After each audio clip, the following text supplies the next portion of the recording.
मस्जिदें और अज़ां क्यों हैं निशाने पर। मस्जिदें और अज़ां क्यों हैं निशाने पर, क्या देश जा रहा है खाना जंगी के दहाने पर। नाज़रीन किराम, अस्सलामु अलैकुम रहमतुल्लाहि व बरकातुहू। मैं हूँ मोहम्मद अशफाक सिद्दीकी और आप देख रहे हैं जसारत टाइम्स।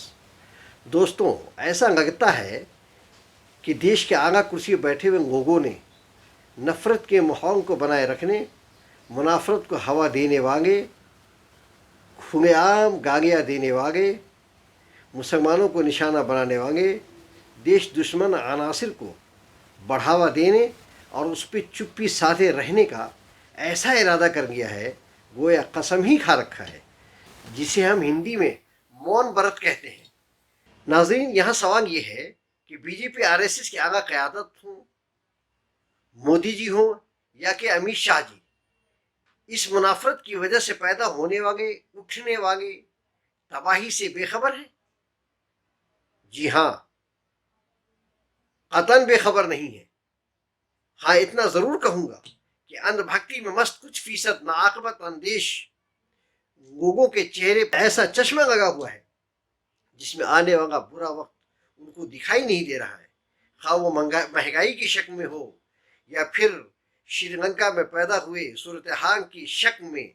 ये बात मैं इसलिए कह रहा हूँ कि जहाँ श्रीलंका में हालात के ख़राब होने में दूसरी बहुत सारी वजूहात हैं, वहीं मेरा मानना है कि सबसे बड़ी वजह मुस्लिम दुश्मनी और उससे मुनाफरत है।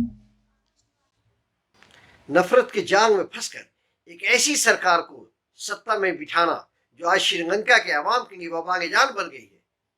सरकार बनी तो जानते हैं सबसे पहला काम क्या किया? बुर्का पर पाबंदी लगाने की बात की। मुसलमानों की साथ नाइंसाफी की नतीजा क्या निकला? आज सारी दुनिया देख रही है, लाखों की तादाद में लोग सड़कों पर हुकूमत के खिलाफ नजर आ रहे हैं। ये वही लोग हैं जो मुस्लिम दुश्मनी में सरकार को बनाए थे। आज उनकी ही फौज उनको घसीट घसीट कर मार रही है। आज दाने दाने को लोग तरस रहे हैं, हर तरफ मदद के लिए पुकार रहे हैं। जानते हैं ऐसा क्यों हुआ? एक बहुत बड़ा सवाल है। दरअसल गलत नीतियों की वजह से चाइना से बेतहाशा कर्ज, और जब कर्ज लौटाने का कोई रास्ता नहीं मिला, जब बाहर के मुल्कों से खाने पीने की चीजों, पेट्रोल डीजल के खरीदने के लिए डॉलर नहीं रहे, इन सब खामियों को छुपाने के लिए नकाब पर पाबंदी का सहारा लिया। हकीकत यह है कि मुस्लिम दुश्मनी का चश्मा पहनाकर आवाम को मुंह सीधा किया। सत्ता में तो आ गए, लेकिन देश को एक बहुत ही बड़े संकट में डाल दिया। मैं ये बातें इसलिए कह रहा हूँ कि ठीक उसी तरह का षड्यंत्र हमारे मुल्क भारत में भी नापाक का इरादा रखने वाले फिरका परस्ती के जरिए सरकार में बड़े रहने के लिए किसी भी हद तक गिरने और रोज नया नया शोशा छोड़कर मुनाफरत को बढ़ावा देने के लिए आसमान जमीन एक कर रखा है, और उसको मजीद भड़काने का काम गोदी मीडिया कर रही है, ताकि महंगाई बेरोजगारी पर कोई बात न करे, सरकार से सवाल न करे, अपनी दुकान को चमकाए रखने और उसको सजाने के लिए गैर जरूरी बातों पर दिन दिन भर बहस किया जा रहा है। जबकि हमारा देश भी कर्ज के दंगदंग में फंसता जा रहा है। इन सब को छुपाने के लिए कभी अज़ां तो कभी हिजाब तो कभी कुछ और कभी कुछ। मुझे जाती तौर पर भी शर्म आ रही है कि दुनिया के दूसरे हिस्से में बैठे हुए लोग क्या कहते होंगे। 140 करोड़ की आबादी वाले मुल्क में इतनी घटिया और बकवास सोच के लोग रहते हैं। आखिर ऐसे लोग क्यों कर सुपर पावर बन सकते हैं, जिन्हें अच्छे बुरे फर्क नहीं मालूम और हकीकत के बजाय अपने दिमाग में गोबर लिए फिरते हैं। तभी तो बेसर पैर की बातों में पूरे देश को उलझा कर रखा है। बात महंगाई पर नहीं, बेरोजगारी पर नहीं, अज़ां पर होगी, हिजाब पर होगी।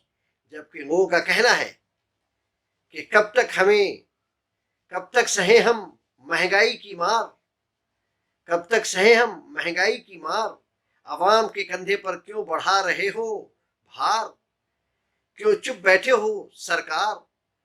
ऐसा लगता है मुल्क से, पब्लिक से नहीं है कोई सरोकार। کیا ایسے ہوگا دیش کا ادھار؟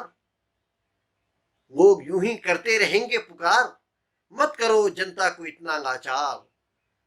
لوگ ہو گئے بے روزگاری سے بیکار، اب تو جاگو سرکار، کچھ تو دے دو لوگوں کو شبھ سماچار، کچھ تو دے دو لوگوں کو شبھ سماچار۔ بہت ہو گئی مہنگائی کی مار، ہر طرف مچا ہوا ہے ہاہاکار، دنیا کے سامنے جنتا جناردھن کو مت کرو شرمسار، اب ہو گیا برداشت کے پار، بند کرو اب تو اہنکار، چلے گی ایسے کب تک سرکار؟ اب کی بار نفرت اور مہنگائی ہو گئی حد کے پار۔ انہی سب چیزوں پر پردہ ڈالنے کے لیے طرح طرح کے مدعے گڑھتے جا رہے ہیں۔ افسوس صد افسوس، بھلا بتائیے اچھی بات کو کوئی کیسے نہیں پسند کرے گا، اس میں بھی اللہ کا نام، جسے کوئی گوڑ تو کوئی ایشور تو کوئی خدا کہہ کر اور نہ جانے کن کن ناموں سے پکارتا ہے، اس کی بڑائی بیان کرتا ہے، اس کو کوئی ناستک ہی روک سکتا ہے، کوئی ادھرمی اس پر پابندی کی بات کر سکتا ہے۔ کسی بھی دھرم کا سچا پریمی جس کو اپنے دھرم گرنتھوں کا گیان ہوگا، وہ کبھی بھی اعضاء کی مخالفت نہیں کر سکتا، ایسا لوگوں کا کہنا ہے۔ عوام کو تو یہ بھی کہتے سنا جا رہا ہے کہ دنیا کے بدلتے ہوئے حالات میں سرکار فوری طور پر ایکشن لے اور اس طرح کے مدعوں کو خارج کرتے ہوئے اس طرح کے ناپاک ارادہ رکھنے والے افراد کو سخت سے سخت سزا دے، اور ہمیشہ کے لیے غلط پروپیگنڈا پھیلانے والے کے لیے کچھ اس طرح کا عمل تیار کرے کہ پھر آئندہ کوئی اس طریقے سے ہمارے دیش کے ماحول کو بگاڑنے کی کوشش نہ کرے۔ اس طرح کے شوشہ چھوڑنے والوں کو منہ بند کرے۔ یہ اس لیے بھی ضروری ہے کہ گودی میڈیا یا سرکار یہ سوچتی ہے کہ مسلمان کو دہشت زدہ کر کے وہ خوف میں مبتلا ہو جائیں گے، ایسا بالکل نہیں ہے۔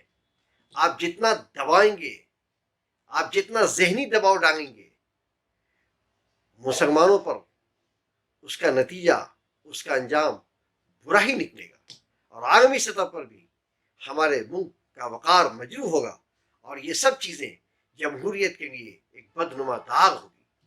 میں تو اس وقت صرف اتنا پیغام دینا چاہوں گا کہ ہمارا دیش ہے مہان، اس دیش کے قانون کا سب کرتے رہیں سمان، یہاں پر رہتے ہیں اچھے انسان جن کی دنیا بھر میں ہے بڑی شان، نہ چلے کسی ایک کا فرمان، یہاں چلتا رہے سنویدھان، نہ کرے کوئی کسی کو پریشان، یہاں کے قانون کے دائرے میں رہ کر ہوتی رہے بھجن کیرتن اور آذان، اور دنیا کے ہر کونے میں پریم بھائی چارہ بنے ہمارے دیش کی پہچان۔ تبھی تو ہم کہتے ہیں ہمارا بھارت دیش ہے بہت مہان، سب کو مبارک ہوتا رہے ماہ رمضان۔